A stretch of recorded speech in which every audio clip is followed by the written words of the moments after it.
Yes, sir. Here we go, y'all. Here we go. Training camp's officially here.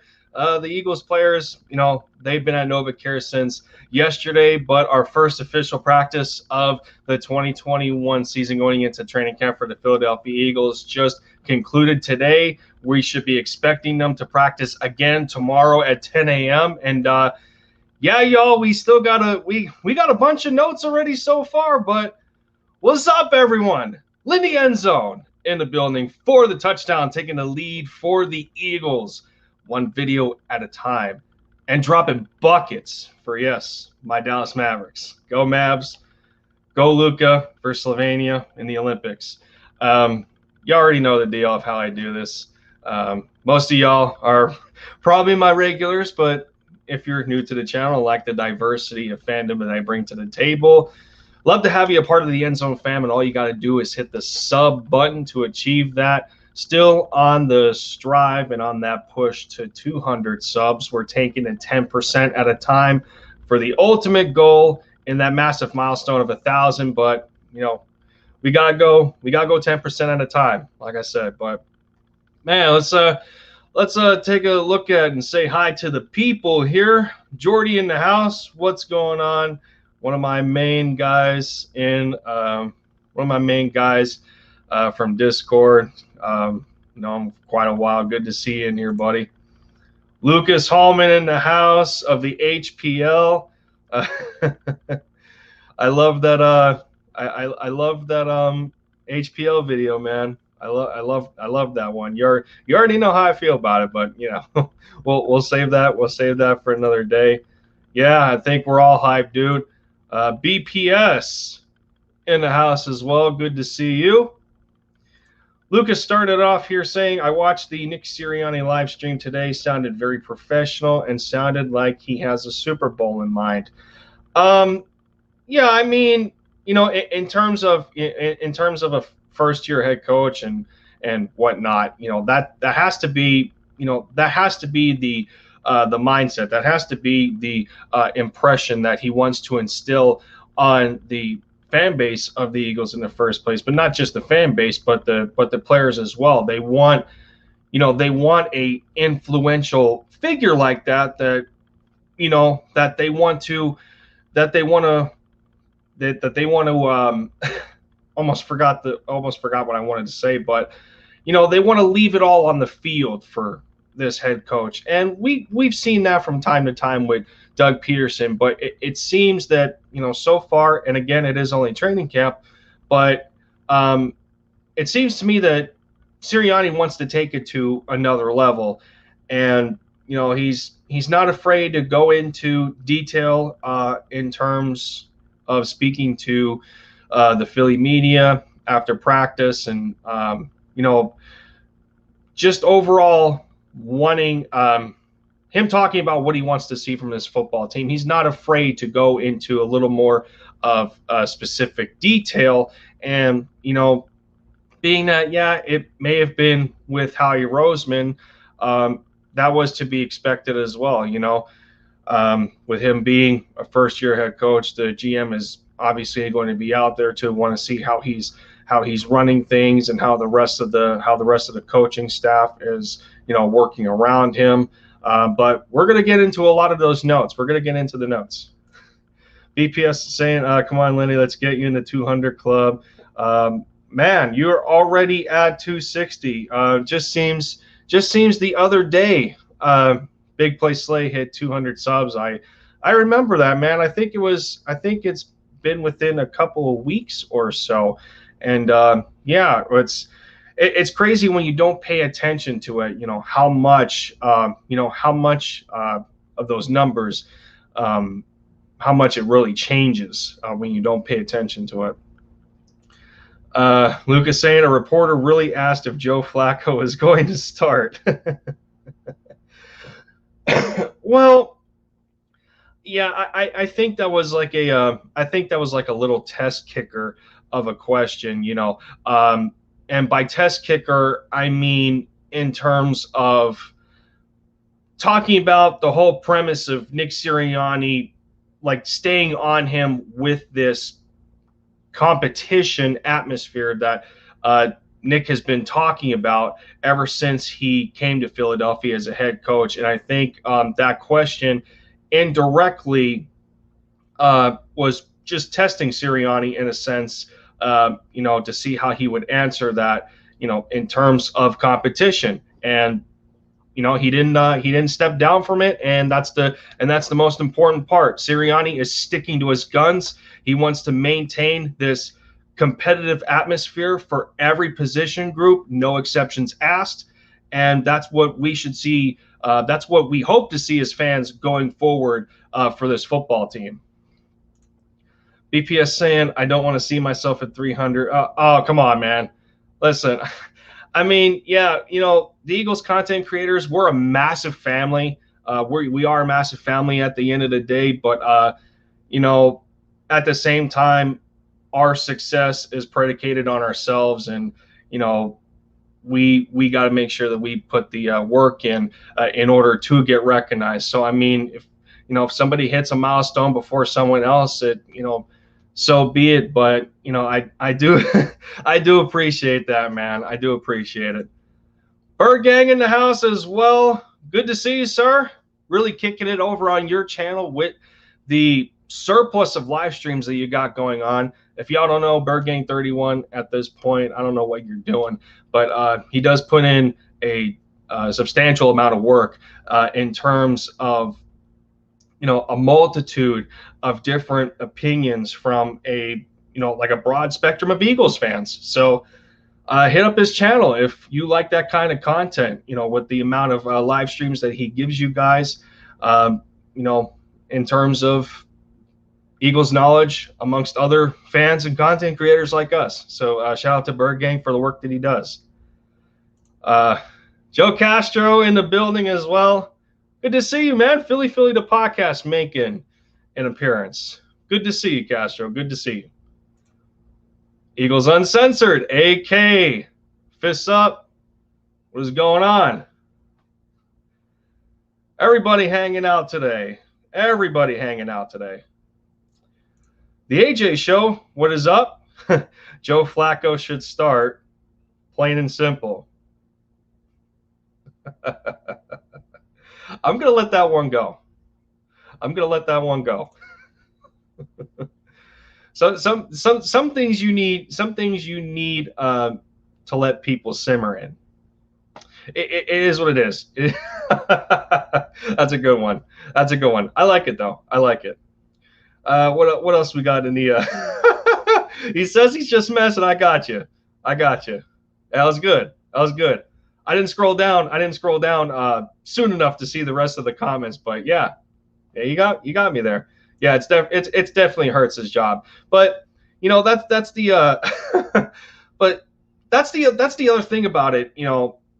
In terms of that reporter asking about Joe Flacco getting first team reps, even though Sirianni and Howie Roseman talked about that they want Jalen Hurts to take the reins.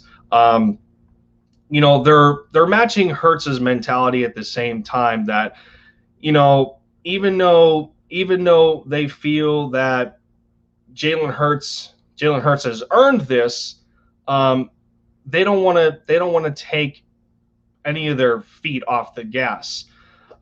Just to put the pressure on.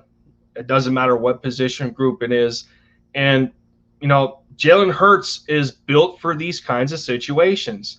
Not only coming up in a football family, whether it's his father or his brother, whether it's going through high school, being a ball boy sometimes, whether it's going to college for Alabama in those quarterback competitions with Tua, which the two of them are now in the league, whether it's going to Oklahoma and having his own team over there, shining with CeeDee Lamb and company and that good offensive line and the work that he put in for the Sooners.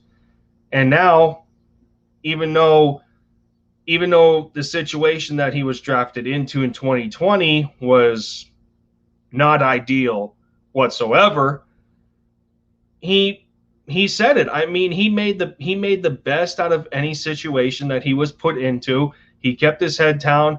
He went to work as a professional because this is what he wants to do. When you love something that much, it's just going to continue, that kind of dedication, that kind of devotion to something that you love. That is what's going to create that kind of peripheral vision where anything, whether anything over here or over here, it doesn't matter because you're focused on that one goal. And that's the most important thing. And that's one of the best qualities to look for in a quarterback. And, and I think that's one thing that's being underrated about Jalen Hurts in terms of the disrespect that he's getting around the NFL. So kudos to him. Kudos to him for staying in that mindset and making sure that the switch is not turned off in terms of focus going into year 2. Let's see. Lucas saying, I heard people say we have the best 2 quarterbacks in the division. Well, by two quarterbacks, are you talking in terms of Flacco and Hurts? Because I highly doubt that. I mean, people trying to say that is just an act to kind of drum us up a little bit. Sounds like an oxymoron. I wouldn't really look into it. Yeah, I mean, let's be real. There are some delusional Eagles fans out there, but you get that in any fan base, and I think something like that is just trying to stir some of us up and have us get over our heads and not be realistic about certain situations. And yeah, that's pretty much my take on that, bud. Yeah, there you go, Berge. Yeah, built Ford tough. Exactly. Built Ford tough. Football talk with Benny in the house. Good to see you, man. Benny, a New York Football Giants content creator. So on that note of a Giants content creator being in the house, I thought I would keep you guys in the loop on what's going on. So it's and I'm not sure when this is going to happen yet, but I was able to start back up a segment on my channel called Eagles Schedule Recon.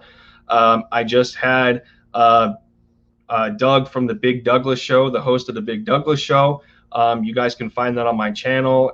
His link is in that description of the live stream, where I did recon on the Washington football team. Great stream. If you need any, I guess if you need any, fan opinionated information on the Washington football team as to what we can expect when we face them later in the year, go out and go check out that stream on my channel. Some really good information was put out there by Doug, and we had a nice conversation. So I recommend going to check it out if you haven't. But anyway, football talk with Benny, Balby talks Giants, and I think it's sports talk, or I think it's sports talk with Nate. I'm terrible. I feel terrible for not remembering the exact names of their channels, but we got a stream in the works for my Eagles Schedule Recon, and it seems, on the surface that it's going to be like a 3-on-1 handicap match where I'm going to take on those 3 guys. I'm going to take on the 3 of them and talk about their New York Giants, and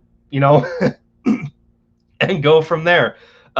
So I'll keep everybody in the loop as to when that gets scheduled. I'm very excited about it, and I thank the 3 of them for being a part of the idea and accepting it. So shout out to y'all 3. Lucas says, "Let's get."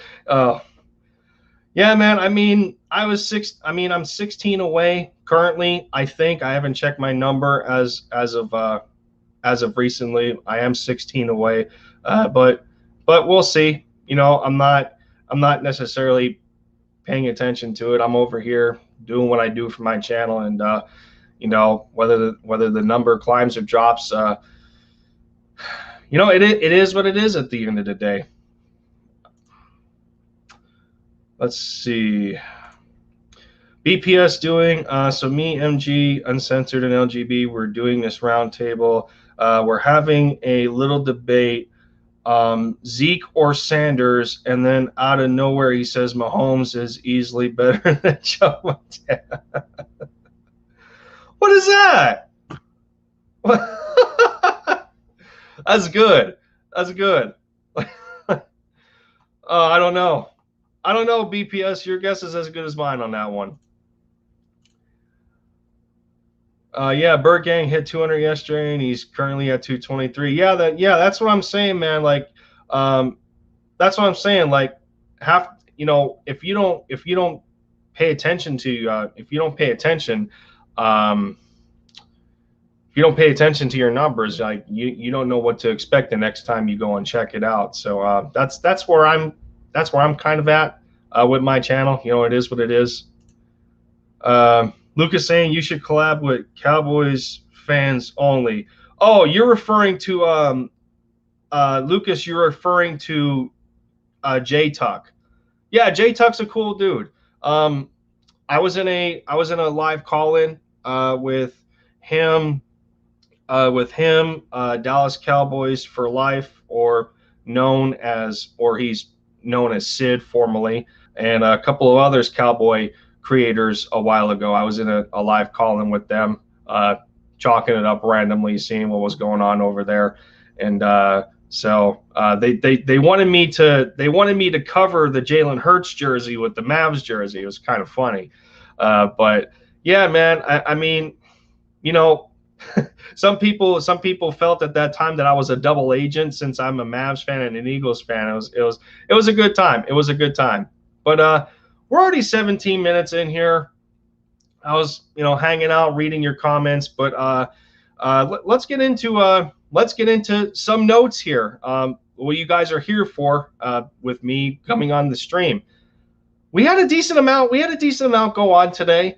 I think it's important to note first the injuries that we're starting off with, and they're not necessarily extensive as far as a time period, but they are noteworthy. There's six injuries. There's six side of the PUP list and the reserve COVID list, and and then the non-football injury, which Landon Dickerson is the only one on the non-football injury list, which it's pretty much the same as the PUP list. Let's keep it real there. They're very similar.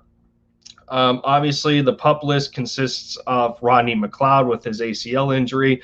He still feels that he should be able to come back for week 1. Depends on his progress, and as we know in terms of ACL injuries, I mean we know of it very well back in 2018 when we seen Nick Foles start the first 2 games, and a lot of us felt that Carson Wentz came back a little too early from his double ligament tear in his ACL, and then he only lasted 11 games because of the overcompensation on the opposite leg. Threw out his posture a little bit. He was getting hit at times, and then he ended up having a back injury. So it's even worse in the case of Rodney, because this is the second ACL injury that he's dealing with, and 2, he is older. I think Rodney's about 30, 31. So the recovery time is not going to be as fast as a guy like, as a younger player in Carson Wentz, even though the age difference is only about 3 to 4 years. I think it's 4. But, I mean, you guys get the point at that matter. Let's see. Let's go to the other ones. LaRaven Clark. That's not a surprise either. He's coming off of an Achilles injury. Not exactly sure when we're going to see him back, but it would be nice to add him. So he's included in the depth on the offensive line. Speaking of offensive line, we're already working with guys with hamstring injuries. Here we go again. Just like we seen Miles Sanders go down with a mild hammy injury last year, and how something like that hampered him for as long as it did. Isaac Seumalo is included in that so far. The Vikings corner that we picked up after Josiah Scott, Nate Metters. It's either Meters or Metters. I'm not sure the correct pronunciation. I think it's Metters, Nate Metters. He's on the list, so the two of them are dealing with a hamstring. Quez Watkins still has not completed his physical, so until he gets done with that, he's going to be day-to-day, which I'm hoping he completes it soon. I would love him. I would love to see him in competition in that wide receiver room. Especially that there's other guys missing. I mean, Greg Ward is day-to-day on a non-COVID illness. Jalen Reagor didn't fully participate. He was dealing with a lower body injury. It's suspected to be either a hamstring or a groin.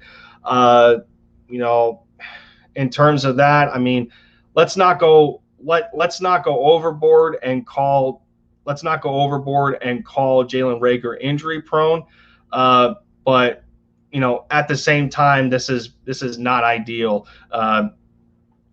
Especially that he dealt with a couple of injuries last year. One of them was realistically Carson's fault. But kind of like how Carson hung Zach Ertz out to dry back in 2019 against the Dallas Cowboys towards the end of the season. He threw the ball too high, and he allowed Zach to get hit in the ribs, and he had some cracked ribs that he actually played through.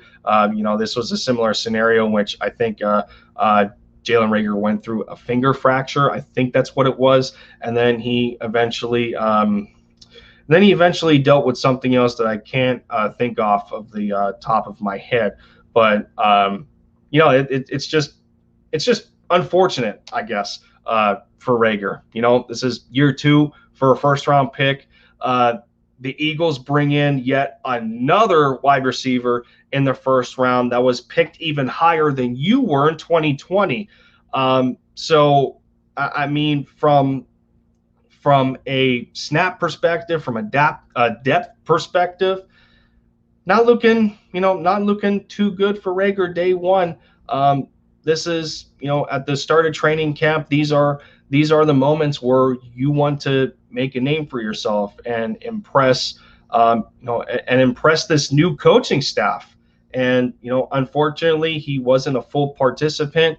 He did warm-ups in sneakers. He later then changed to cleats, but yeah, he just wasn't participating with his wide receiver group. Yeah, he was off to the side watching, but he wasn't out there performing 100%. And, we can only hope that this is a short-term issue instead of a long-term issue. Another small note would be corner Shaquille Taylor is dealing with a lower body injury as well. He's day-to-day. I think that covers the injuries here. And then we could talk about COVID a little bit. In terms of the COVID thing, and it was noted around yesterday or a couple of days ago or so. There was something going on about the Washington football team. I think only being at the 60 percentile in vaccinations, which Ron Rivera does not like at all. But in the case of the Eagles, Howie Roseman has confirmed that the vaccination rate, or guys that are in the protocol of doing so, it's in the 90 percentile. So that's very good to hear. Especially post-pandemic. We don't want to put ourselves in a situation that we don't have to be in, and it's just a good sign. It's a good sign to hear that from Howie, and that these players are doing the necessary. The players are doing the absolute necessary to be able to spread the success of the football team, to help out, to help out the coaches, to help out the organization, and anyone else involved for that matter, to limit the chance of contraction. Unfortunately, that doesn't count for guys like Alex Singleton, Andrew Adams, and Matt Leo, who were put on the reserve COVID list. The list describes those that have either come in contact with somebody who has tested positive for COVID, or that they themselves have tested positive for COVID. So it's quite unfortunate to see, those names on there at all. But Alex Singleton is one of the biggest guys. Being that he was one of the top notes of last year for a very weak linebacker core and a weak defense overall. He's one of those guys that we're going to be looking to this year to help assist a newly acquired Eric Wilson in this Jonathan Gannon defense. And, it sucks that he's going to miss some time. And the same goes for Andrew Adams in a sense, because this guy was brought in to assist in special teams. When you talk about special teams, I mean, for that secondary room outside of Craig James, I mean, there isn't much, there isn't many notable players there in terms of that special teams group besides Craig James. Maybe if you want to put Marcus Epps in that category, that's fine. But that's a part of the purpose of bringing in Andrew Adams, is because of that fact. So hopefully the maximum time that they're going to miss is 14 days. It's probably going to be anywhere from 10 to 14, due to the protocols of the situation with COVID and that. So I'm hoping that it doesn't get any further than that. Let me see here. What is going on? I'm wanting to click on the chat, but it's not allowing me to. I think my, oh, you gotta be kidding me. My computer's slowing up. This is just nice. Nice. Oh, come on, man. I need to get a more,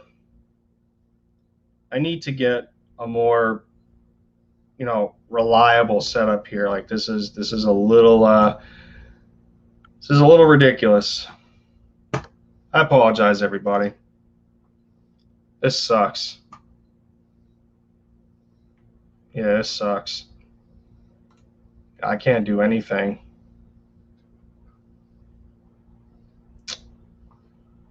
Come on, man. Stop slowing up on me.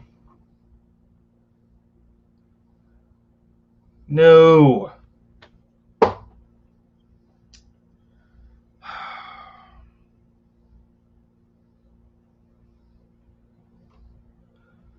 Come on.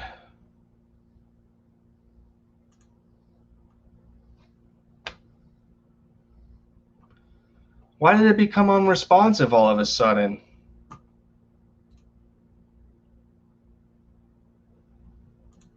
This sucks.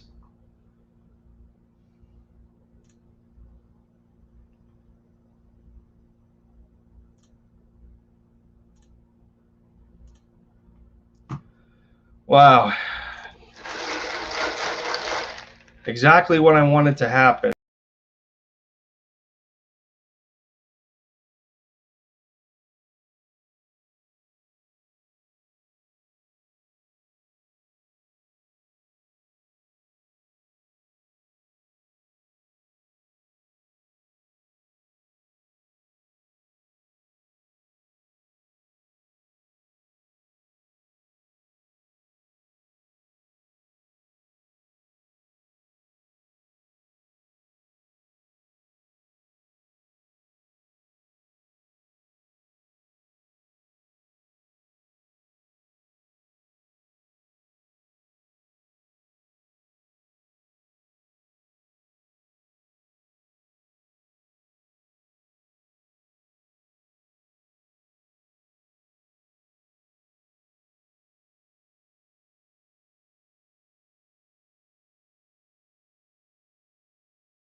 There we go.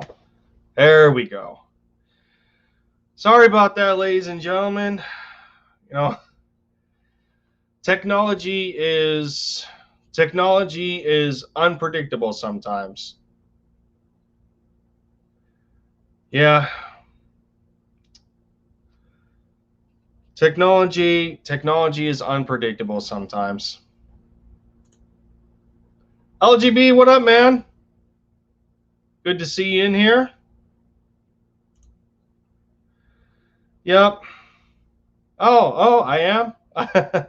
I mean, last I checked, I was 184. I'm not sure what the number is right now. I don't got the I don't got a YouTube window up right now. I had like maybe 4 tabs open, and my laptop decided to yeet myself out of the stream because I guess it couldn't handle that many. So I'll have to yeah, I'll have to fix it up. Philly Sports Podcast, Robert, good to see you, sir. How you doing? In your goal of 100 subscribers, hopefully you reach that as well. Where I leave out, here we go. Richie Mack, what up? Am I following Luka in the Olympics? Yes, I am. Unfortunately, the time that Luka plays is too late for me. Being that I have a first shift full-time job, the games start at 11:30 at night, and I can't afford to go into work on 3 to 4 hours of sleep. I just for the work that I do, I can't do that. Unfortunately.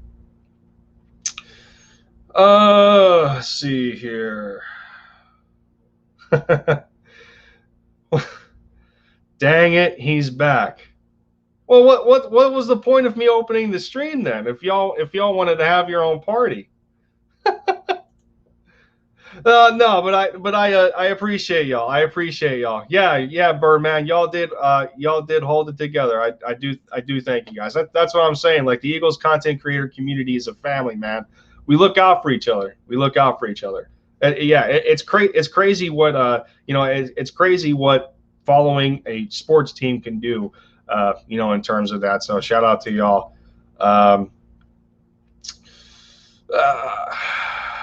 Joey Shakes in the house. Giving a simple wave. Joey, what up, sir? What up? There's something on the wing. That's good. Yeah, man. What up? Yeah, good to see you, Joey. Good to see you, sir. How you doing?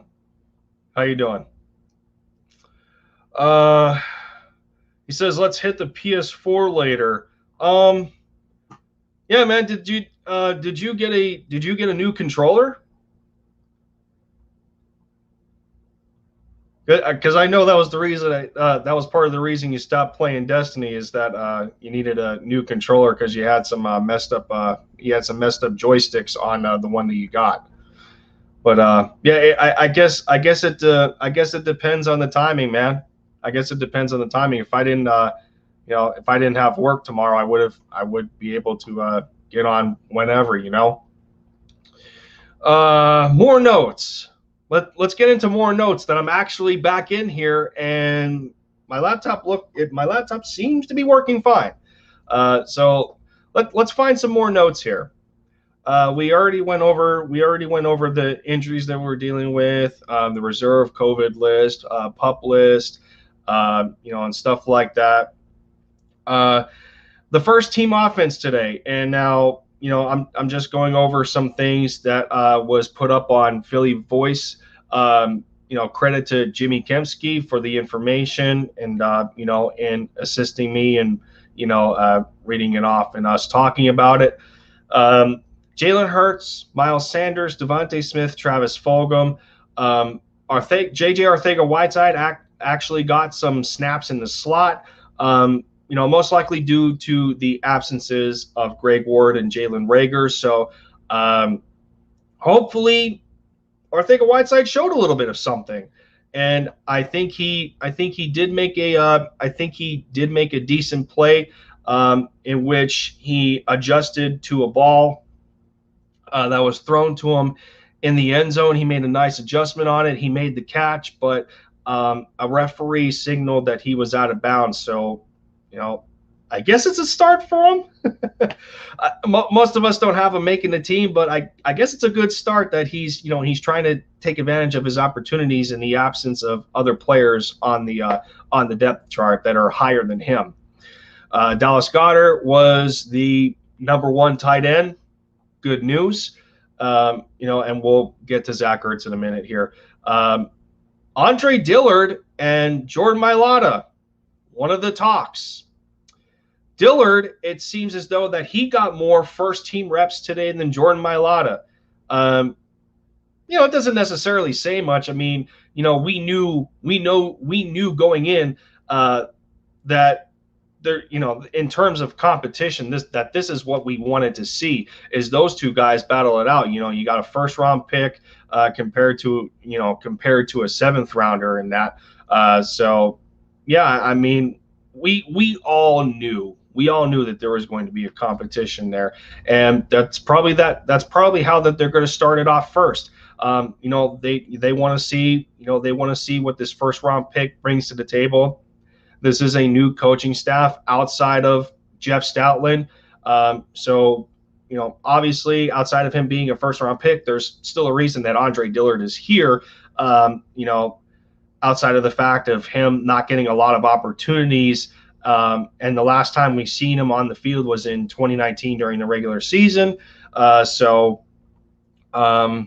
Yeah, I mean, I'm thinking that they're going to switch it up a little bit in due time and start to give Mailata a little bit more reps than Dillard. That's probably going to end up being the best way that they can gauge the competition there, and it's obvious to that standard. And then I guess from there we're also going to see not who protects Jalen's blind side, because he faces the left. That's correct. So, I mean, the left tackle spot being the blind side for Jalen Hurts, that's another thing that we're going to see is who protects that. So, yeah, sure. Yeah, bet Joey. That's cool. PS6 is where it's at, but you got to know it man. I didn't know PS6 was also in talks. I mean, the PS5 was just dropped. But Philly girl, what up? What up, Philly girl? I hope you're better now than what you were feeling earlier. Shout out to you for being in here.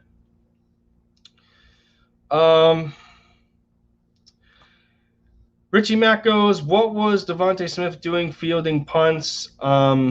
Remember Jackson versus the Giants last season? No, Jackson versus the Giants. Oh, yeah, I got you. Yeah, I mean, well, I mean, yeah, that was a dirty hit, and we get that and all.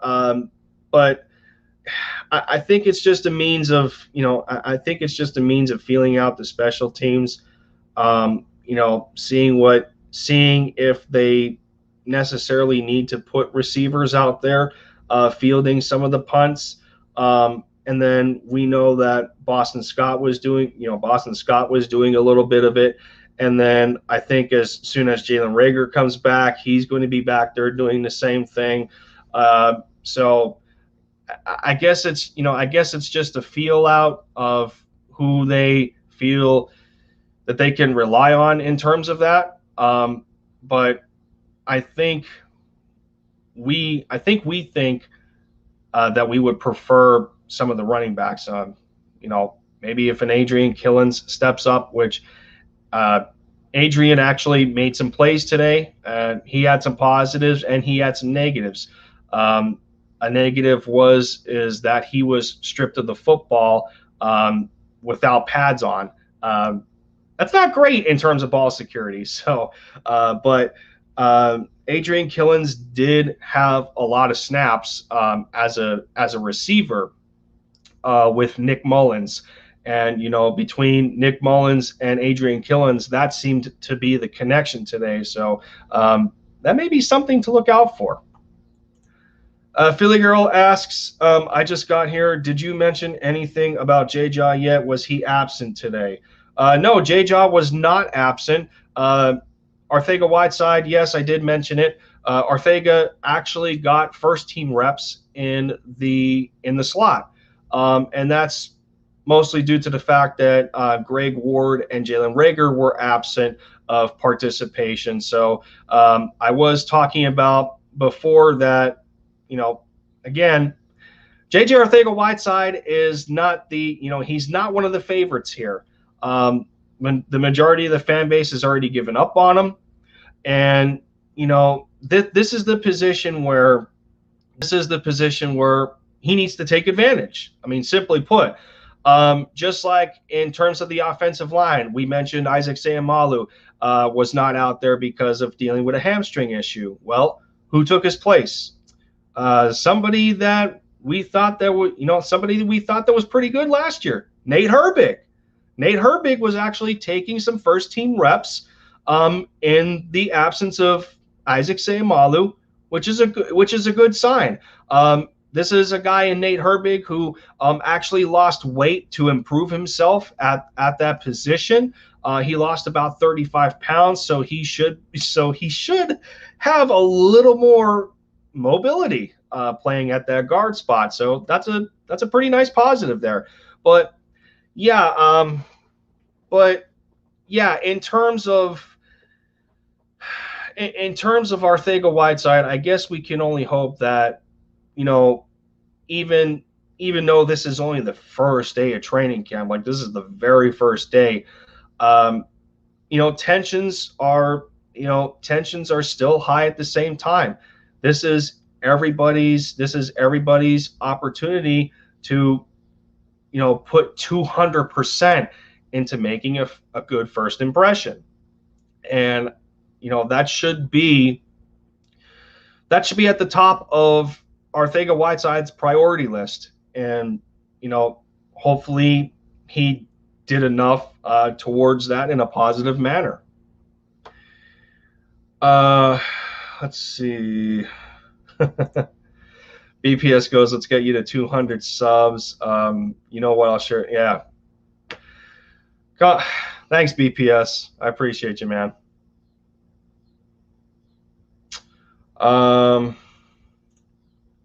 AK saying, I totally agree.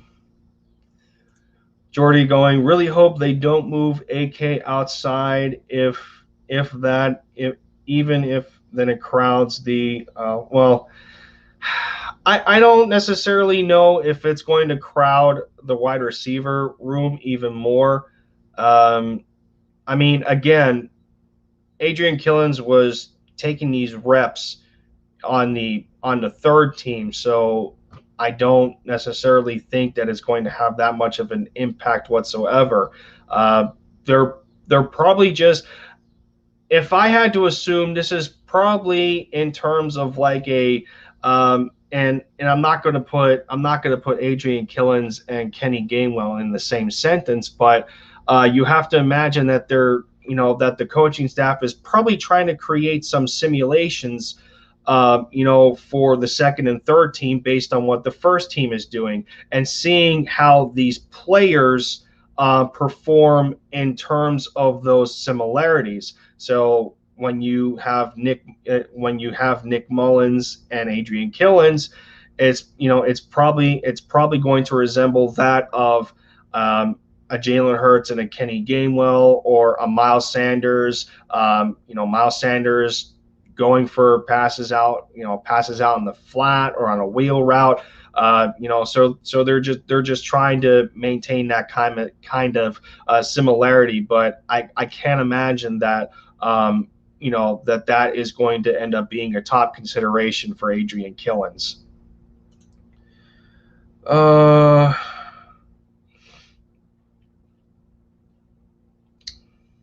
See, nothing else going on in the chat here. More notes to finish this off. In terms of in terms of 7-on-7 and 11-on-11 drills, there was a couple of touchdowns thrown today by the first team. That with being Jalen Hurts. He had one thrown to Miles Sanders. That was the first touchdown thrown of the day. The other one was a red zone drill in which it took Jalen Hurts about his third attempt to connect to Devontae Smith in the end zone. I think the first pass was forced. The second one was batted down by Darius Slay, and the third one, the two of them connected. So we could only imagine that the connection between Devontae Smith and Jalen Hurts is, it's only going to improve. It's not going to get any worse. I mean, these two have played with each other in college, regardless of it being a small sample size. But still, it is their responsibility to regain that kind of chemistry again. But we can only hope that Jalen Hurts as a quarterback doesn't develop a security blanket syndrome. And by security blanket syndrome, I think you guys know where I'm going with that. So, yeah, man. What do you think of Dillard getting reps at first team and Sweat? Well, yeah, I already talked about Andre Dillard, and yeah, man, we knew this going into camp that there was going to be a battle between Andre and Jordan Mailata. And there only really is a battle in the first place because Andre Dillard could not stay healthy for about a year and a half and actually put tape out there for the Eagles of him being on the field and healthy. And then, like I just talked about, J.J. Arcega-Whiteside right now taking advantage in the absence of Greg Ward and Jalen Reagor. That's what a guy like Jordan Mailata did, who was one of just Jeff Stoutland's biggest projects on the offensive line. And, he took advantage of a situation that, he was probably not going to be involved in again, especially the fact of Dillard being a first-round pick in his draft class. He goes down, Mailata shows out. So, now it just makes, now it's just going to make for a harder decision. But like I said a little bit earlier, I think the rep count is going to end up being fluctuated between the two of them. So if Dillard got the most today, maybe Mailata is going to get the most tomorrow, and vice versa. And until Sirianni figures out what the best offensive line group is to put out there to protect his quarterback. So I'm not necessarily thinking too much of it. Obviously, you're going to want to give the snaps to a first-round pick because of the investment that the team put in him, regardless of this being prior to the hiring of Nick Sirianni. Because he has studied these players, for what it's worth, depending on the amount of time that he's done it. He's had to have done it for a while. But still, this, we should expect this, and I feel that the reps are going to fluctuate between the two of them, like I said, until Sirianni and the rest of the offensive coaching staff comes to a decision as to what the best group is to put out there to protect their quarterback. Let's see. Yeah, everybody talking in the chat. What up? What up? What up? Infamous 2K in the building. What up? The closet Eagles fan that he seems to be now, since he changed to the Colts as his profile photo shows. what the media is telling you. So like, this team does not look good. What the media is telling you versus how it is face to face when you're in the training camp is totally different. I was invited to the camp because of my uncle's company has a partnership with the Birds. So I went to the private camp today, and it's not looking like a 10-win team. It's only day one, but it was bad. Well, I mean, I don't think you can necessarily call it bad on the surface, because these types of growing pains are to be expected, considering the circumstances on the development of the football team when you bring in new people to the respected positions in the coaching staff. The head coach is new, the offensive coordinator is new, the linebackers coach is new, the running back coach is new, the defensive coordinator, the secondaries coach, the special teams coordinator. I mean, that's how many coaches that I just named off that are different. Free agents being brought in, the draft picks. A lot of that is to be expected. Like, we can't go into this thinking that day one of training camp, like you said, it is only day one, but we still can't go in with the expectation that this is going to be a well-oiled machine. This is the time for the coaches and the players, this is the time for these guys to fix this kind of stuff. This is the opportunity that they're being given, for self-preparation and team preparation before the regular season starts. So I don't want, I feel that stuff is, I feel stuff like that, shouldn't be blown out of proportion. We should expect these kinds of things, but I guess to a certain degree, we should expect these kinds of things. And in terms of the degree, I mean, unless some of these players just completely flop, and the result of their improvement actually turns to a regression, and those kinds of situations being unexpected. So yeah, man, I'm not overthinking it here. A lot of this is to be expected in the beginning, with coaches and players trying to figure each other out. I mean, we just got out of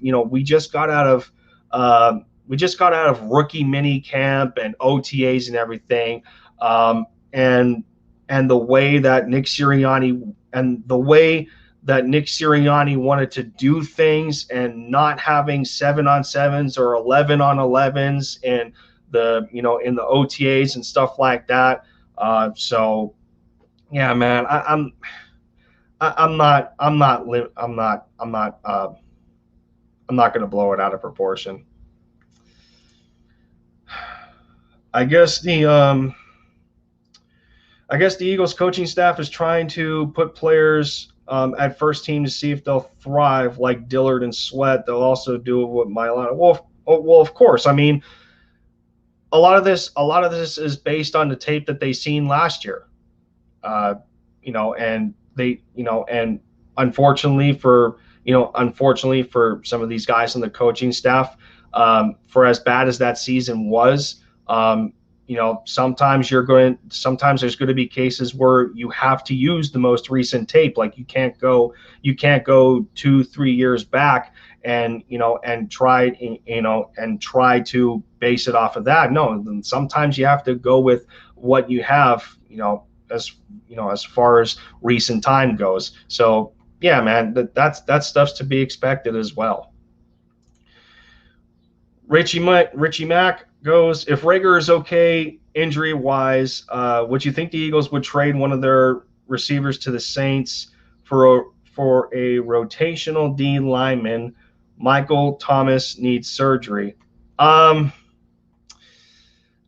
I don't see it. I mean, the Eagles receiver core is already it's already young enough to begin with, to a point where, like what the Eagles tried to do last year with Carson Wentz in the 2020 draft class. They drafted receivers that can grow with Carson throughout the years when he was expected to be the franchise quarterback. Well, we're kind of in the same situation with Jalen Hurts being the fact that Jalen Hurts is actually 5 years younger than Carson. And but it's a little bit different because we're also trying to figure out Jalen Hurts as a quarterback. It's not just figuring out these young receivers. We have to figure out Hurts as a quarterback. So I don't think it would be ideal to try and switch pieces up. When you're trying to create a chemistry with new or returning players to the roster. So but we'll see what happens in terms of what the depth chart looks like after the official roster cuts when it comes down to the final 53. AK says, Lindy, if Hurts gets injured, Joey is going to blame you because you still haven't moved. Yeah, well, speaking of my Mavericks jersey, I'm very excited. I'm very excited to inform that I struck a deal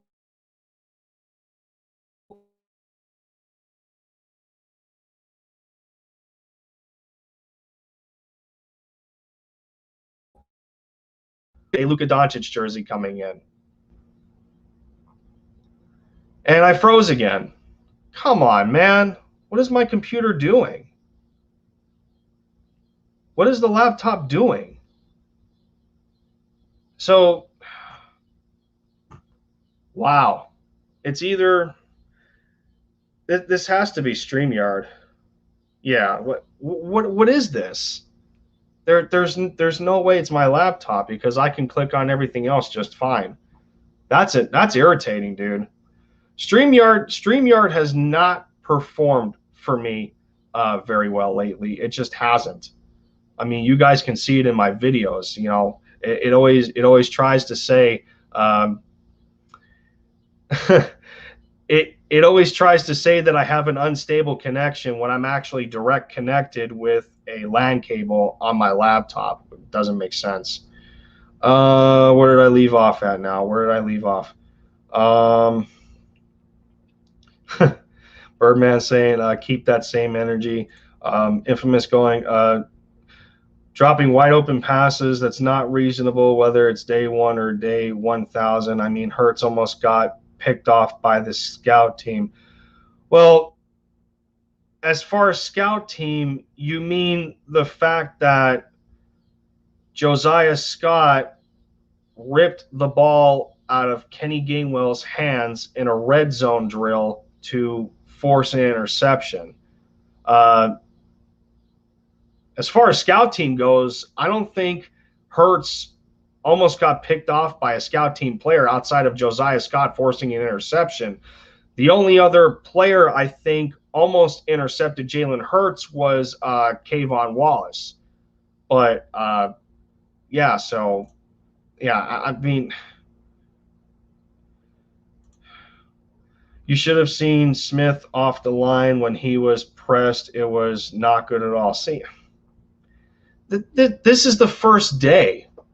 This is the first day of camp with everybody trying to figure everybody out. I mean, even talking about Devontae Smith, and we understand that he's a Heisman winner in college, and the stats that he put up in college. He still needs to adjust to the speed of the NFL just as much as Jalen Hurts has to. That goes for any college player. Especially the fact that Darius Slay, of all people in the secondary, followed Devontae Smith all day. I think Darius Slay is a competent corner in this league. Somebody that Devontae Smith has not faced, even in college. and because I don't think that you could put guys like J.C. Horn and Patrick Surtain in the category of Darius Slay because they have not played a single NFL snap. So in terms of that, I mean, yeah, that's another thing that we're blowing out of proportion right now. We're going to see these kinds of things happen. That doesn't necessarily mean that it's going to be consistent throughout the entirety of training camp. Like I think we need to pump the brakes and getting freaked out by some of these things. Like this season is going to turn into doomsday just because of some stuff not looking very positive day one of training camp. Like we got to calm down here.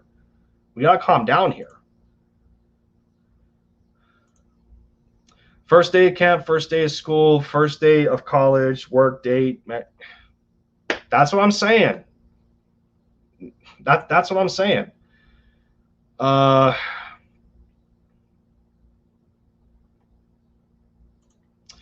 Philly optimism is way too high. I hear the 10-win comment with no proof other than names that majority are coming off a bad year or coming off an injured year. Well,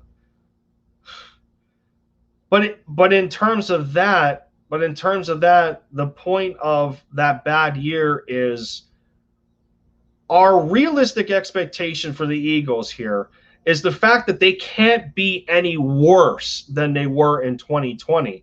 And 10 wins isn't necessarily too high because the rest of the NFC East sees their teams winning 10 or more games. And we're only putting 10 wins at the max. 10 wins in a 17-game season is only 3 above 500. That's not one of the great that's not necessarily one of the greatest records in the NFL if you put in terms of NFC or AFC conference. It doesn't look all too good. I mean, it's not like some of us are saying 12 or 13 wins and we're going to be one of the top teams in the NFC. Like that kind of optimism is a little too high for me. Like we can't get in a position where us as fans set so high of an expectation for this football team that we're the ones at the end of the day sitting in our homes and whatnot with a rain cloud above our head, woe is the Eagles, and I'm so damn depressed. Well, that was your expectation to begin with, not taking a lot of commonalities into consideration. We can't imagine that this team is going to win 12 to 13 games with a first-year head coach, new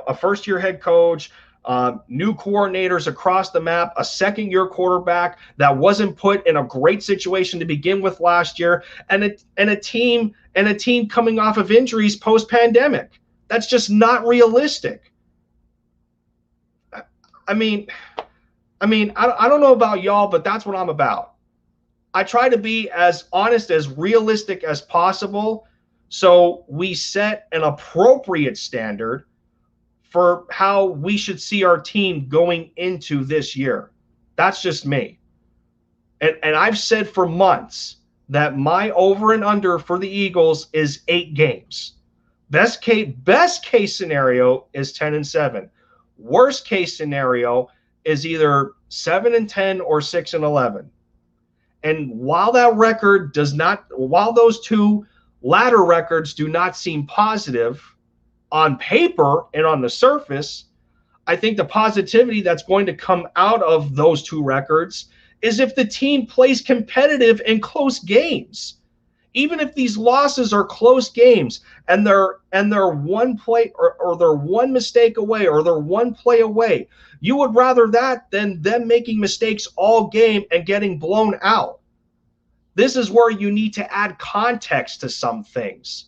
And that's where a lot of us get carried away, and then we make the situation worse because we expected the team to be better when it shouldn't have necessarily happened. Man, y'all are giving me material to rant, man. Just giving me some material here. Jeez. Uh, Lindy, I'm not looking for perfection. I'm looking for a decent team. What they showed us was not a proud team. I know it's day one, but day one should not be complete trash. Well, okay. Well, I think everybody is looking for a decent team. That's not something negative to say, for one.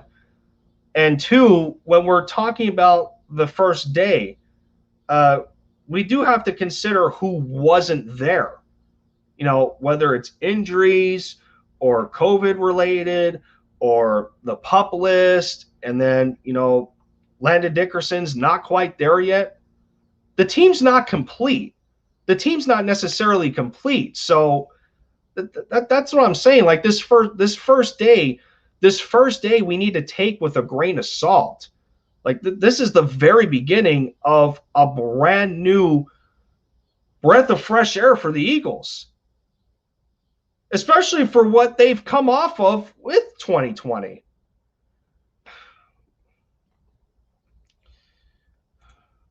Lucas saying, I got the Eagles going 11-6. And, it's okay. It's respectable. And yeah, it's one more win. It's one more win than my best case scenario. That's fine. That's like when we give predictions, it's just pretty much saying like, that's on you. Like, that's on you. Not everybody is going to agree and stuff like that, but it is what it is. Richie Mack, then I am optimistic. No shame in that. No, there isn't. There's nothing wrong with us being optimistic. You just need to make sure that you need to add an element of realism to optimism, and not setting a standard and not setting a standard that's so astronomical that it ends up not being achieved, and then we're the ones feeling bad. We're the ones feeling bad, but we're also the ones that set that standard in the first place. And that's not to say at the same time that the Eagles aren't setting that standard, because I'm sure they definitely are.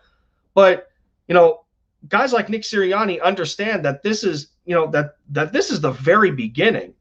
That this is the very beginning for his head coaching career. So of course he's going to want the team to outperform expectations, but at the same time, you have to be realistic about it.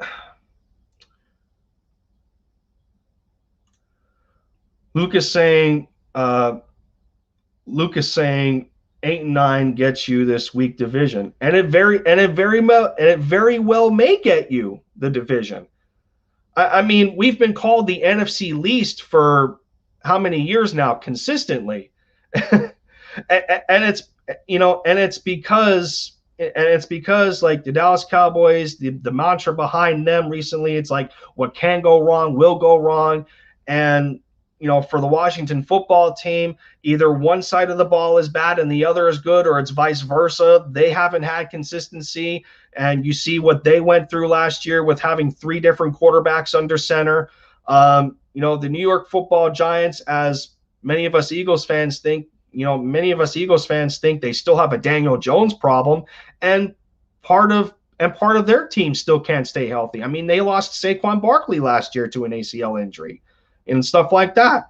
So, yeah, I mean, but at the same time, every team, it seems to have the same expectation. Like, every fan base thinks that their team is going to win 10 plus games. And, and there's nothing wrong with that. But, when you make your bed, you also have to sleep in it. 8 wins max. Watch. Well, okay. I mean, you're literally almost matching what I've said from the get-go. My over and under is 8 games.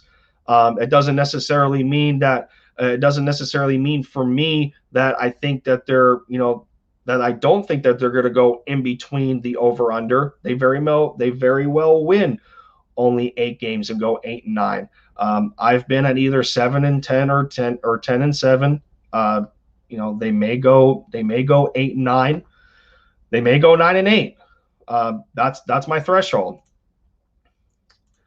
Balby Talks Giants in the house. What up? Good to see you, Balby. How you doing?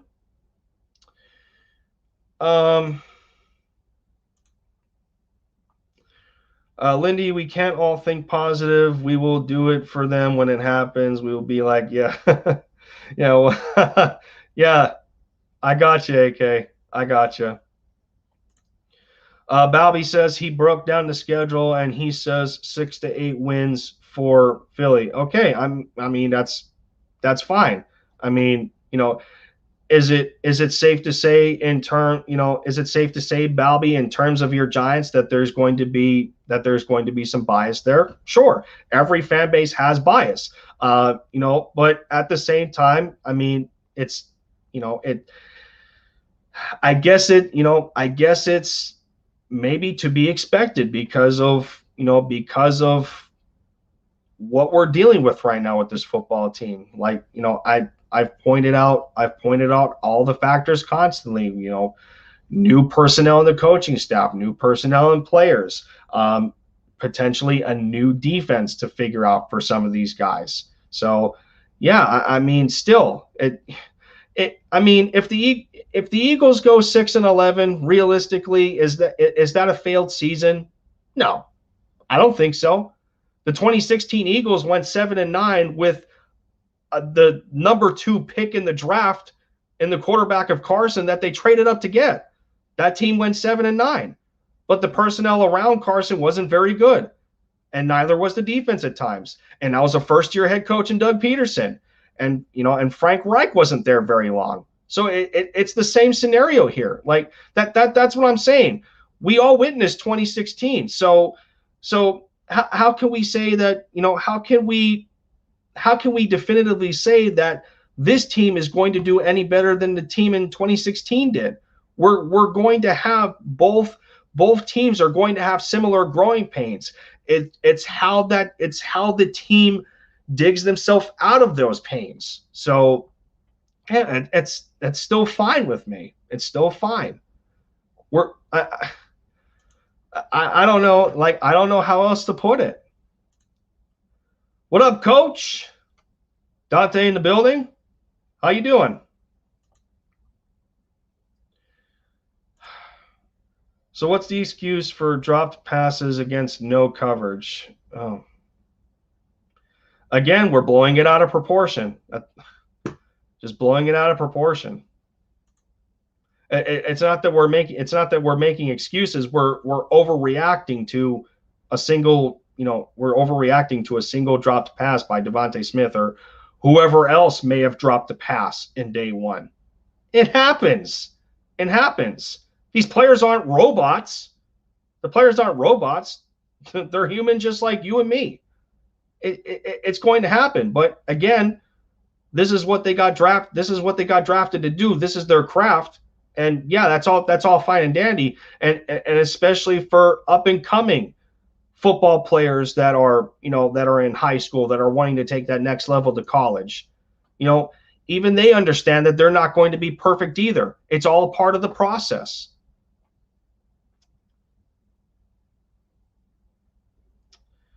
I'm not saying what I seen today is set in stone, but it was very disappointing. I mean, I think the team did have a decent day.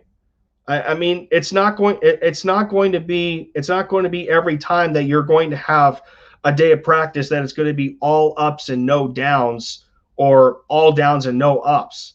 You're in a normal practice, you're going to have a combination of both. And that even goes for the most decorated veteran football teams with multiple Super Bowl victories.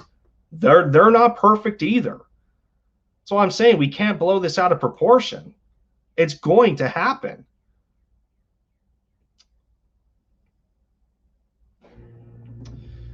Let's see. Yeah, Big Eight, Big Eight. Thomas Jones, what up? Good to see you, man. He goes, I just want to see improvement in chemistry. Yeah, everybody does. That's all we want.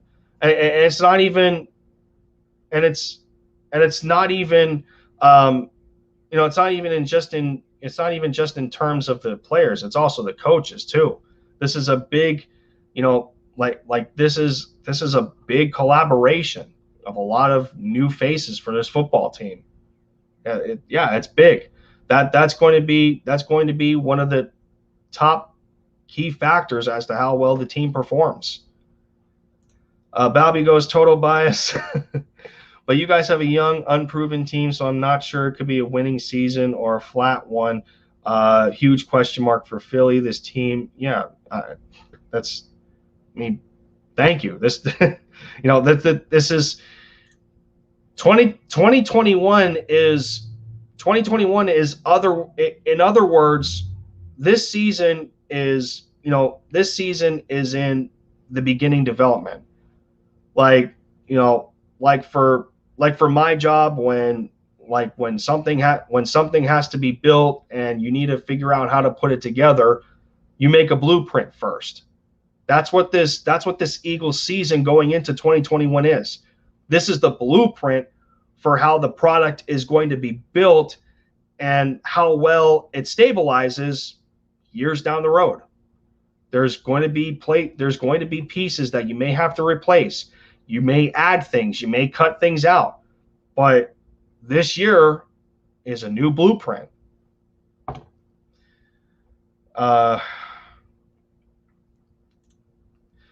Decent day. Hurts had, I believe it was a 40 completion percentage in total. You had at least 6 drops, in the offense when they ran plays was horrible.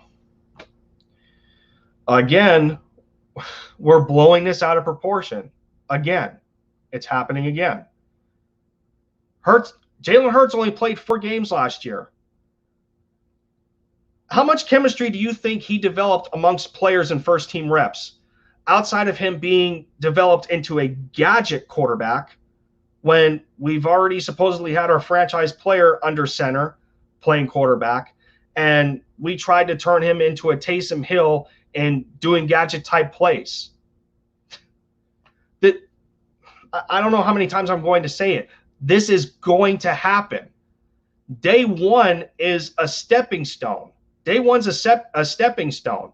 Like a lot of these guys are saying, we want to be 1% better the next day. You're taking it one day at a time. And of course, yeah, the defense played pretty well. Okay, that's fine. And that's a good sign, because Jonathan Gannon did mix some 3-4 in there when we've mostly seen 4-3 under Jim Schwartz. That's a good thing. But it's not going to, it's not going to be like walking into a garden and every single flower you plant blooms at the same time. It's going to take development. It's going to take growth.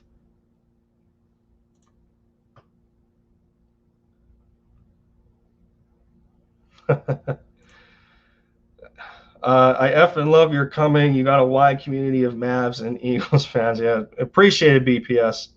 Appreciate it. The defense looked really good, but offensively it was very slow. If that's a decent day to you, then we're not winning. It's day one. I like how many times are we going to repeat this? It's day one. So so in that sense, are you going to have the same energy if you flip the script? If the defense was as bad as the offense was today, you would be complaining just as much. So at the end of the day, it doesn't matter, because both sides of the ball have the same improvements. It's just a different it's just a different side of the ball. It's different personnel. It doesn't matter.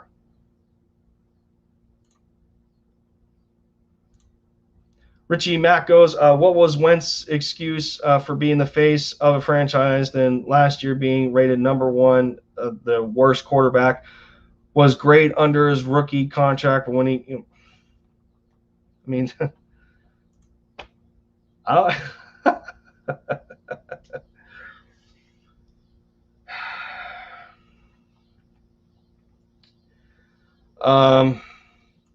Thomas, like, clearly he's not getting it. No, I mean, no. Infamous is getting it, and when I talk about blowing things, out of proportion, I'm not saying in a term of like, that's completely acceptable. No. And as Infamous just said here, I don't think me saying dropping passes are not accept. Yeah, I get that, but what I'm saying is that you need to have a cushion for these kinds of things to happen at the end of the day. Like I said, these players are not robotic. They're not robots. This stuff is going to happen regardless of the talent level that each player possesses. These things are going to happen. It happens to everybody. It happened to Hall of Famers. It happened to Super Bowl winners. It's going to happen to rookies. It's a part of the adjustment. It's a part of playing an imperfect sport with imperfect human beings. That's a part of it. Yes, they're getting paid to do this, but at the end of the day, it's still imperfect.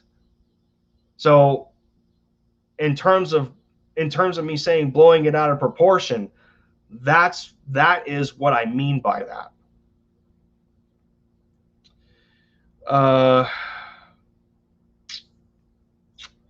Let's see here. I didn't know the Super Bowl was the first day of practice.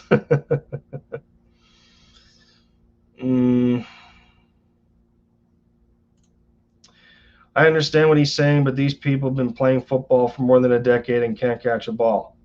Okay, well, you can apply that to basketball for players playing more than 10 years and not being able to make a basket. It happens. Who in the NBA has a perfect field goal percentage when they shoot more than let's say 15 to 20 shots? Never. You can say, I mean you can say that in golf. Nobody has ever had a perfect score. They've hit into a bunker, or they've gotten a water hazard. They've hit the ball, into a pond. It's hit a bunker. That stuff's happened. Baseball, same principle. Like come on, we got to calm down. We got to calm down.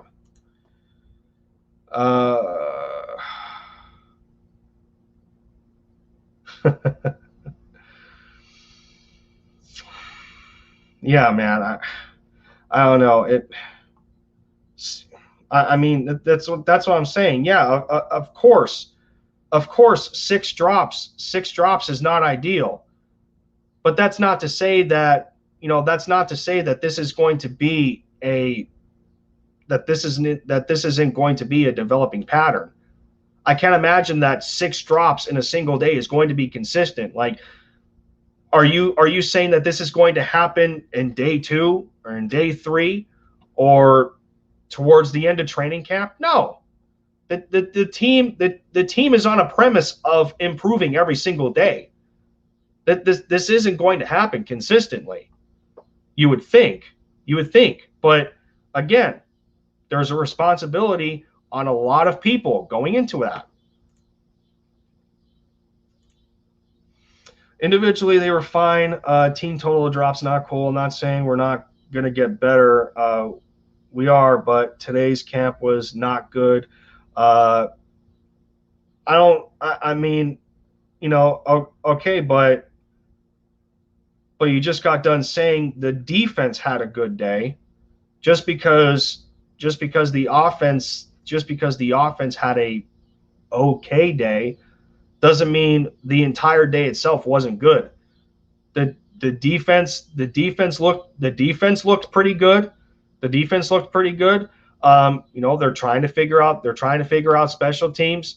Offense is working around people that are absent. You have to have a cushion for these kinds of things. At the end of the day, that's what it comes down to. These are part of the expectations that we set for the team's overall record. These things are going to happen. They're going to happen.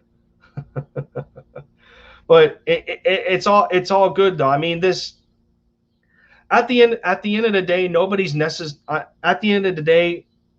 necessarily bashing on anybody, because these kinds of conversations are healthy in the first place.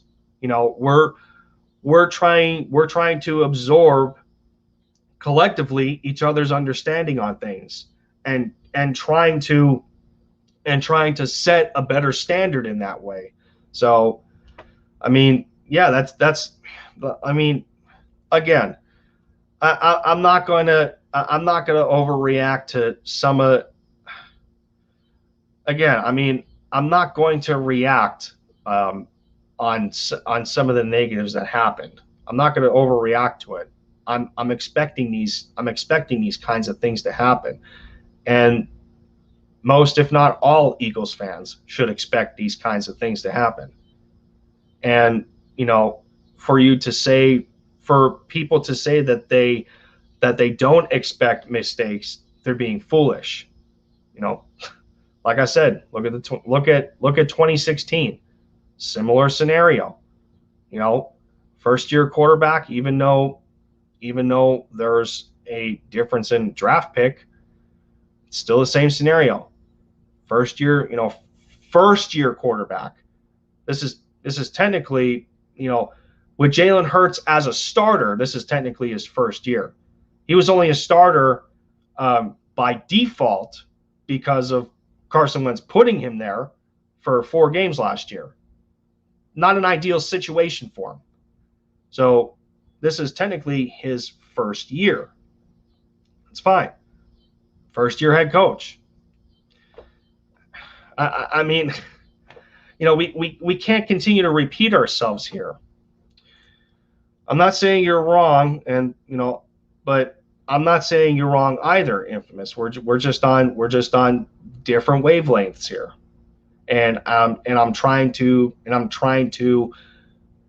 combine the two into an overall understanding and an overall realistic view. Today was quote unquote bad day. I would say okay. I would say okay or decent. I don't think it was entirely bad. If anything, if the defense was good today, that's a good thing. That's a good thing, because you would imagine that the defense playing the way they are, and this being a different scheme that some of these guys are not used to under Jonathan Gannon, you would hope that would translate to the football field come week 1, because we've been starving for these kinds of plays to occur. We've been starving for interceptions. We've been starving for more consistent opportunities to force fumbles, return fumbles for touchdowns, stuff like that. We haven't necessarily gotten that in the last 2 years. The team will they get better? Yes. But today, okay. I mean, no, that's not hard to understand. There's no difficulty to understanding what you're saying. I'm saying in a means of, I'm not going to be as negative about it as you are. That's what I'm saying. I'm not as negative as you are. And I try to apply reasoning and context behind why I'm not as negative. Because, like I said, again, this is the first day, and you're agreeing with me on the premise that they will get better, because that is obvious. They are going to get better. It's just how are they going to bounce back from the mistakes that they're making today? You always want to be better. You always want to be better you always want to be better today than you were yesterday. Again, I'm not being as I'm just not being as negative. That's the best way I can put it. Anyone can speak. Anyone can speak their mind, but we're not all going to necessarily agree with each other, and that just it just is what it is. Yeah, bleep happens. You learn from it, and you get better. It's simple. I'm not being negative. I'm being realistic. I think a lot of us are being realistic on different levels here. But I mean, your your definition your definition of realistic is different from my definition of realistic. That's the other best way that I can put it, which is fine. It's fine. I'm making my point for my definition of realistic, and you made yours. It's going to happen. It's going to happen. No, it's like I'm not. It's not a means of tearing down someone's intelligence. Because if you do that when you're trying to down somebody for their opinion, what happens when you start what happens when you're not factual about it and then you start making assumptions? What do you see between the lines of assumption? You're making an ass out of you and me. That's that's that's the best way I can put it, y'all. But dang, I thought I was actually only going to stream for like 45 minutes to an hour, but it actually carried an hour and a half. I'll probably cut it. I'll probably cut it here. There's still six people. There's still six people in the chat. I truly appreciate it, man.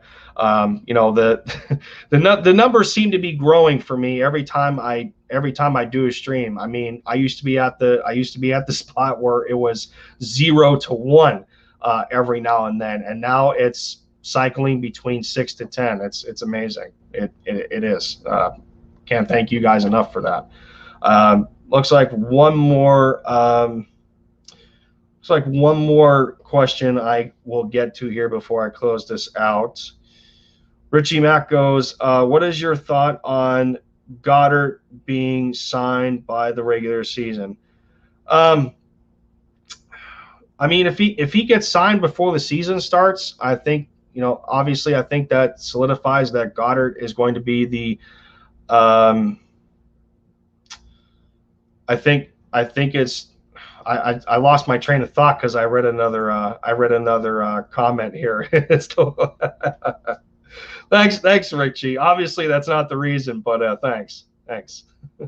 But my thought on Goddard being signed by the regular season. I mean, if that were to happen, I think that only solidifies what the team thinks of Dallas and what he means for the Eagles in terms of the offense going forward. I think it's pretty obvious to me that that they want him as the franchise tight end moving forward, regardless of Zach Ertz still being here. But I guess a quick thought on Zach Ertz, reporting to camp and everything, and him doing his hair up a little different. I mean, he's gonna do him at the end of the day. For Howie Roseman to say in the press conference that they expect him to be on the roster week 1, it is interesting, but I don't think we should look too deep into it. He could always still be traded before then. This is just but I have to feel that this is just another method in Howie in the front office trying to either retain or improve Zach's trade value. I mean, it wasn't too long ago that we heard that the Bills and Eagles were close to a deal of a Zach Ertz trade, and it was almost imminent, and then nothing happens. So maybe some teams Maybe some teams, like in this case with the Eagles, that they're just playing the waiting game here. They're going to get a feel for Zach Ertz's demeanor throughout camp, how well he does. And of course, this is going to leak out over the internet, and other teams are going to see what's going on. And then, if there comes an injury situation, or if it's a team that's just wanting to take advantage of their division or conference, and they're in a win now mentality, maybe they'll pick Zach up. Could we still use him? Could we still use him? I don't see why not. But at the same time, for the amount of drama that ensued over the last month or so, I don't know how you rebound back from that, especially from all this stemming from a disagreement in contract negotiations. And just to hear the fact of Dallas Goedert maybe getting an extension, I can't imagine that Zach Ertz likes that either. So, moving forward, I think Howie just, Howie is just setting the table about Zach Ertz, so to speak, and people going through the motions, and and voicing to the public that everything seems all fine and dandy, just to maybe improve his hopefully, or maybe improve his trade value. So that's what I think on the situation of Zach Ertz. But with that said, coming up to the hour and 40-minute threshold here, thank you guys so much for just simply hanging out with me for almost an hour, almost 2 hours now, over an hour and a half, and talk the first day of training camp of Eagles football, because we're all under the same, we're all in the same realm of excitement. We only want what's best for the Eagles at the end of the day. And even though day one wasn't all daffodils and roses, take of that what you will, but I think that we just have to hope and expect that after what happened today, that there's going to be improvement tomorrow, and there should be, because that's the responsibility of the head coach, getting on his players to play better and understand what they're doing wrong. Same goes for the positional coaches. I mean, you can't imagine if Jalen Hurts did as bad as he did today, that you can't imagine that Brian Johnson's not going to say anything. There's a reason that they brought Brian Johnson here, and it's because of Jalen Hurts. So yeah, I mean, that's pretty much it. Again, thank you everybody for hanging out with me. Maybe for day two, I will turn the stream into a call-in. Maybe I'll do that. Be sure to check in on my channel for future content that I'm working on. Like I said, the Eagles recon schedule segment is still alive, and it's currently back underway. I'm working on the New York Giants next, so be on the lookout for that. Just has to be scheduled. I'm hoping to get the San Francisco 49ers done, Dallas Cowboys, and then you already know what the rest of the schedule entails. But I'm going to get out of here, ladies and gentlemen. I thank you once again for hanging out with me. It's as simple as it is. You guys are devoting your time to hearing my voice on a social media platform, and and just conversing on my opinions and thoughts. And I can't thank you all enough for it. I love what I do, and you guys just make it better. So with that said, I'm going to get out of here, everybody. This has been Lindy, and as always, fly Eagles, fly, bleed green. MFFLs, go Mavs, go Luka. Take care of yourselves, and see you soon.